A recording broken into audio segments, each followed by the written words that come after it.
સુઈગામમાં મેઘરાજાએ ભારે ખાનાખરાબી સર્જી છે, ત્યારે પાણી ઘેરાયેલા સુઈગામના હાલ બેહાલ થઈ ગયા છે। મુખ્યમંત્રી ભૂપેન્દ્રભાઈ પટેલે સુઈગામની મુલાકાત લીધી અને સુઈગામના અસરગ્રસ્ત લોકો સાથે સીધો સંવાદ કર્યો। મુખ્યમંત્રીએ લોકોને હિંમત આપી કહ્યું કે સરકાર તમારી સાથે છે। આનો મતલબ સ્પષ્ટ છે કે સરકાર તરફથી પૂરતી સહાય પણ ચૂકવવામાં આવશે। બે દ્રશ્યો આપ જોઈ રહ્યા છો, જે વિધાનસભા અધ્યક્ષ છે શંકરભાઈ, તે પણ ત્યાં જોવા મળી રહ્યા છે। સ્થાનિક લોકો સાથે તેઓએ ચર્ચા કરી હતી। મુખ્યમંત્રીએ પણ પૂરગ્રસ્ત વિસ્તારના લોકો સાથે વાતચીત કરી હતી। બંને તસવીર સ્પષ્ટ કરી રહી છે, સરકાર તરફથી પૂરતી જે મદદ છે તે કરવામાં આવશે। कोई कने तो आ बधो 50-50 ढोरोना मालिक थे, कोई ने अत्यार कोई भैंसोने कोई खबर नहीं कोई ढोर खेतरनी अंदर बधु तणाई गयुं, घरनी अंदर कशुं वध्युं नथी, बधुं आखो घरनी पड़ी गयो तो के ये अमने खबर नहीं के मारो घरनी अंदर आटले पण एनी अंदर वृद्धोने हे बाळकोने काढीने अमे निकळ्या। બનાસકાંઠાના પ્રવાસે ગયેલા મુખ્યમંત્રી ભૂપેન્દ્ર પટેલે સુઈગામ 4 રસ્તાની મુલાકાત પણ લીધી હતી। 4 રસ્તાની મુલાકાત લીધી ત્યારે સુઈગામમાં મુખ્યમંત્રીએ લોકોની સ્થિતિનો તાગ મેળવ્યો હતો। આ ઉપરાંત અધિકારીઓ અને આગેવાનો સાથે બેઠક કરી હતી। પરિસ્થિતિને લઈને ચર્ચા પણ કરવામાં આવશે તેવી જાણકારી પણ મળી રહી છે। દ્રશ્યો આપ જોઈ રહ્યા છો કે જ્યાં આગળ મુખ્યમંત્રી ખુદ એ પૂરના પાણીની અંદર જોવા મળી રહ્યા છે, જે વિસ્તારો સંપર્ક વિહોણા થયા છે। કલેક્ટર જે છે તે તેમની સાથે જોવા મળી રહ્યા છે। વધુ માહિતી ન્યૂઝ 18 સંવાદદાતા કિશોર પાસેથી મેળવીશું। કિશોર, ખુદ મુખ્યમંત્રી આવ્યા છે, તેઓ પૂરગ્રસ્ત વિસ્તારની મુલાકાત ગ્રાઉન્ડ ઝીરોથી લઈ રહ્યા છે, ન કે કોઈ હવાઈ નિરીક્ષણ થઈ રહ્યું છે। શું વધુ જાણકારી છે સમગ્ર મુલાકાતને લઈને?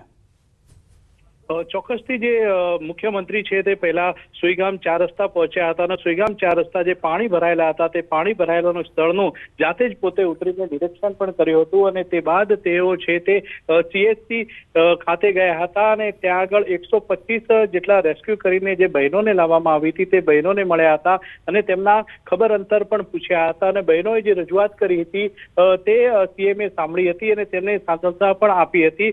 તે બાદ તેઓ 66 kV જલોયા વીજ સબ સ્ટેશન ખાતે ગયા હતા અને જ્યાં પૂર અસરગ્રસ્તો સાથે મુલાકાત કરી હતી અને તેમની સાથે વાર્તાલાપ પણ કરવામાં આવ્યો હતો અને તમામ વ્યવસ્થા તંત્ર દ્વારા કરવામાં આવી રહી છે અને વધુ પણ કરવામાં આવશે તેવી ખાતરી પણ આપી હતી।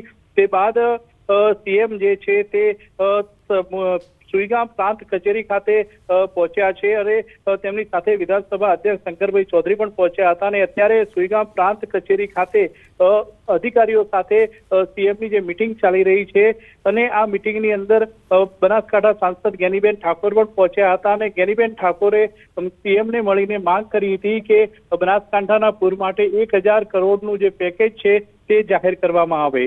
સિદ્ધાર્થ। કિશોર, સૌથી વધારે મહત્વની વાત એ છે કે કેટલા કુલ વિસ્તારનો આખા એરિયા છે, ગામ છે કે જે હજી પણ પાણીમાં છે, જ્યાં આગળ ખુદ શંકરભાઈ પણ પહોંચ્યા હતા, કદાચ તેઓએ પણ મદદની વાત કરી હતી?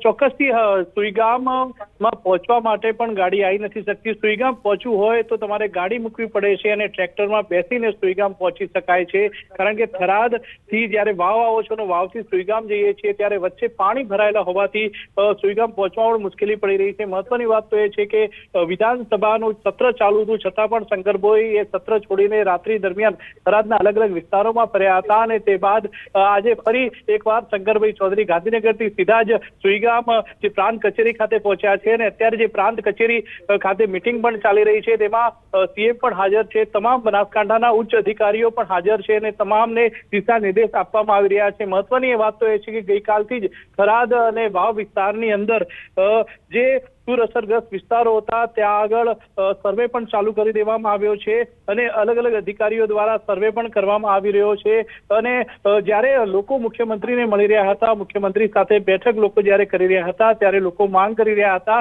કે તેમને બહુ જ મુશ્કેલી પડી હતી અને જે મુશ્કેલીઓ પડી હતી અને તેમના ઢોર ઢાકર તે છે અત્યારે પણ પાણીમાં છે, તે ઉપરાંત તેમના ઘરો પણ પાણીમાં છે તેવી વાત CMને કરી હતી અને CMએ તમામ લોકોને સાંત્વના આપી હતી કે સરકાર તેમની સાથે છે। સિદ્ધાર્થ।